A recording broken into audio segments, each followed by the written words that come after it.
Tatlong bagay na wag mong gagawin sa jowa mo. Una, wag mong tatanungin palagi kung sino ang kausap or kasama niya.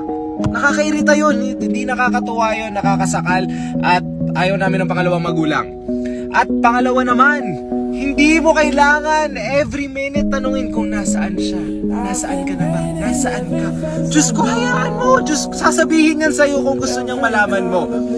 At pangatlo, please lang naman, huwag naman kayong palaging magtatanong kung bakit ang tagal namin mag-reply. At hindi ba pwedeng may ginagawa at kami? 3 minutes, 5 minutes, every 1 hour, tinatanong, ba't ang tagal mo mag-reply?